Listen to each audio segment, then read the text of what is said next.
Welcome to a possibly strange topic. Hearing protection might sound annoying, but it isn't.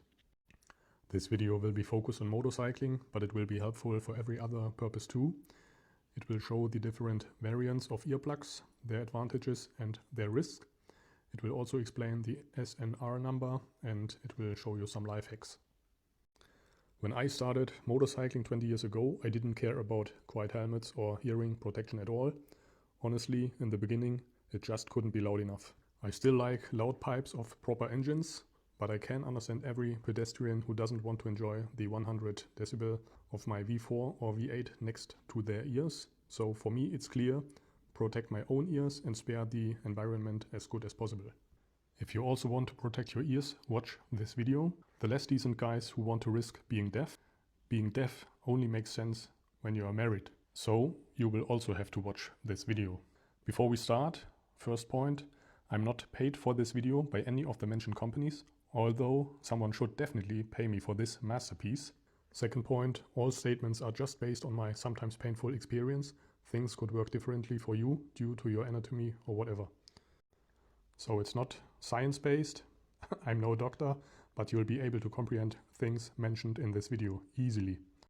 Yeah, here's an overview of the products that I currently own or that I already lost, just to show you what my experience is based on. The following summary shows the most common variants of hearing protection. Most popular, probably the foam plugs. There are also silicone plugs, some with lamellas, quite soft, and some with silicone rings, quite sharp and hard. And there are wax plugs which don't sit inside your ear, they are assembled to the outer ear. And there is my personal favorite, the silicone with additional locking. That means it's in your ear, it uses slight press fit and form fit because it's locked by an additional plastic ring or some other shape. Another possibility would be the custom-made earplugs. These are made for your ears only. And we have the active noise cancelling in ears. And finally, the earmuffs, which you can't use on the motorcycle, of course, but you can combine them with every other earplug to increase the hearing protection, or if you use anti-noise cancelling in ears, you can hear your music while working. That should be a great life hack for the Gen Z who doesn't like working. It makes working feel less like working. Yo, let's check the SNR value, which is pretty easy to explain. It just shows the efficiency of your hearing protection. The higher the value, the better the protection. You can simply deduct the SNR value from the existing noise level. But you are probably not able to reach these values in reality. So I would suggest to deduct 5 more decibels from the SNR value. Yeah, the foam plugs have to be squeezed and then they have to be drilled into your ear. I really hate it because it takes so long. My buddies are always waiting on their bike and I don't even have the helmet on because I'm still inserting those damn foam plugs. The silicone versions work similar, but of course you don't have to squeeze them before inserting. Time for the next life hack. I would always recommend to shorten the earplugs to avoid the risk of getting in contact with the helmet. If your earplugs get in contact with the helmet, it will transfer the vibration and it will become louder in the helmet than it would be without earplugs. Of course, you should try to shorten them in a proper way so that you can still get them out of your ear. But yes, if you aren't able to remove your earplugs anymore, I guess it would confirm Darwin's theory. You deserve it. Yeah, when I got my first wax earplugs, I was a little bit surprised, to be honest. Didn't expect such earplugs that have to be dismantled. And after squeezing them and forming them in your hand, you can assemble them or mount them to your ear. but I personally didn't like the feeling. You feel completely sealed from the outside, and yeah, it simply didn't work for me on the motorbike because yeah, it got loose after a few meters and it felt awkward. But the idea was pretty good because you don't have that long part which is coming out of your ear, which could get in contact with the helmet. Now to my personal favorite. It could be so easy. Just plug it in within a second. That's it. And they keep their position when putting the helmet on, what the next versions don't do. Yeah, custom-made earplugs are recommended by nearly every motorcycle magazine, and in theory it sounds really good. Nice idea. I had mine. It takes, let's say, 1 hour to take a 3D model of your ear and a few days to create those earplugs. They can be put into your ear pretty easily, of course, but they don't sit very tight. That means they can get loose easily after riding a few meters. Or it can also depend on the temperature. Maybe with low temperatures they are pretty tight, and with high temperatures they get loose or whatever. So for me that is no solution for motorcycling. And in addition they are pretty expensive and it's pretty easy to lose them. What happened in my case. That is why I don't have such earplugs anymore. Next thing that sounds nice in theory is ANC in-ears, anti-noise cancelling.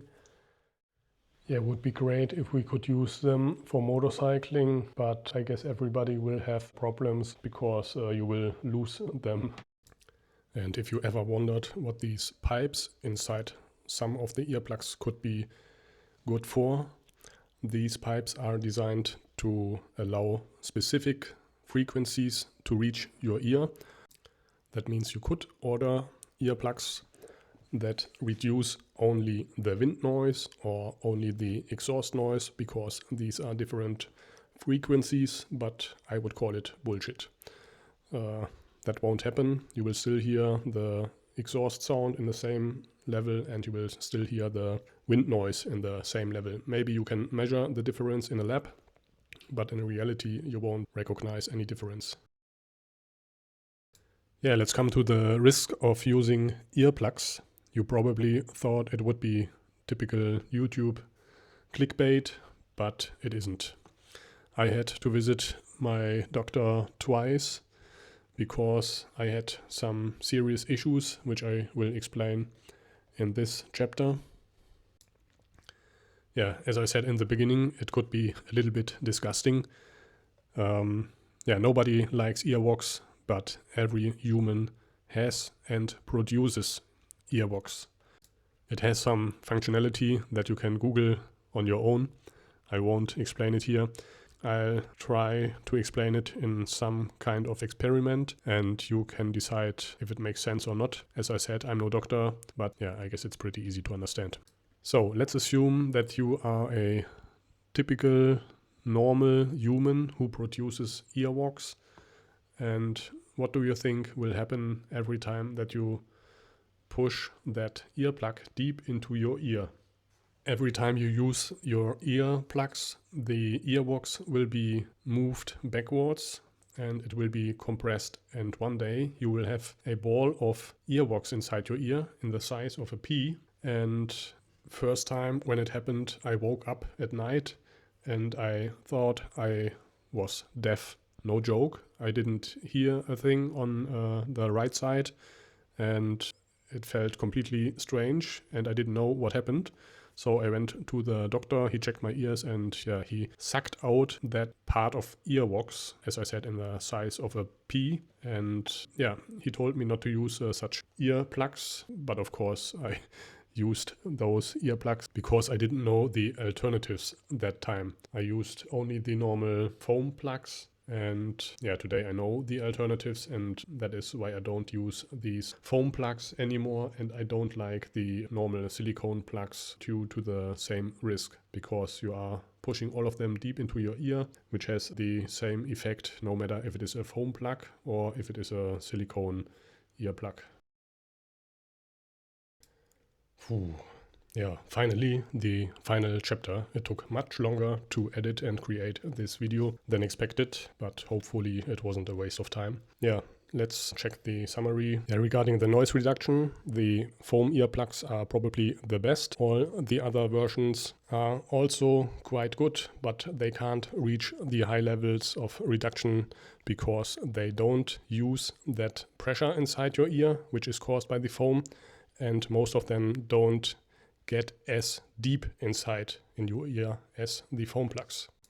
Yeah, comfort of the first 3 versions is okay, but they can hurt after a few minutes or a few hours, maybe during an overseas flight, which takes more than 10 hours. The wax version, as I said, I didn't like the feeling.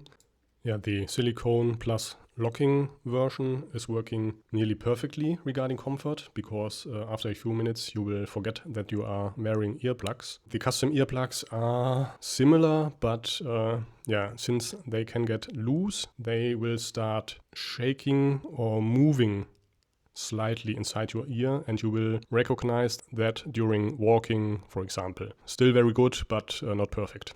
Perfect again are some of the anti-noise cancelling in-ears. My ANCs are the Sony LinkBuds Fit, and same situation as with the silicone plus locking. After a few seconds I don't feel them anymore. Yeah, regarding cost, pretty easy. The foam plugs are very cheap. The silicone versions are a bit more expensive.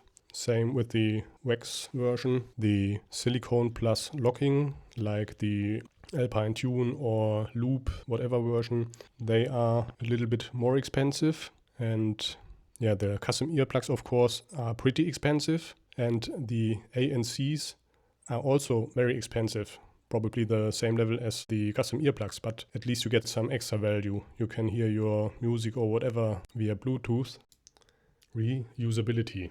It's not recommended to reuse foam earplugs. The silicone versions can be reused. Nobody wants to reuse his wax earplugs. And with the last 3 versions, of course, you can reuse them as often as you want. Risk of earwax compression. As I tried to explain, you will have the highest risk with the foam earplugs. Nearly same level of risk with the normal silicone earplugs. Definitely no risk with the wax versions, only little risk with the last 3 versions. Little risk because they are still inside your ear. That is the difference between these versions and the wax version, which is only applied to your outer ear.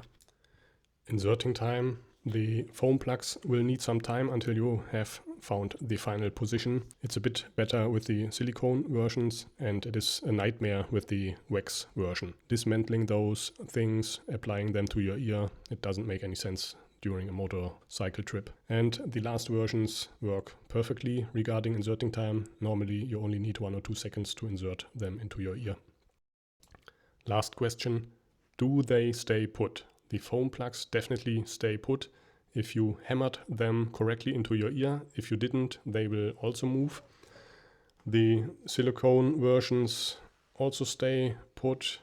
The wax version doesn't stay put. It's probably just meant for sleeping purpose or whatever, but in the moment you use a helmet, no chance.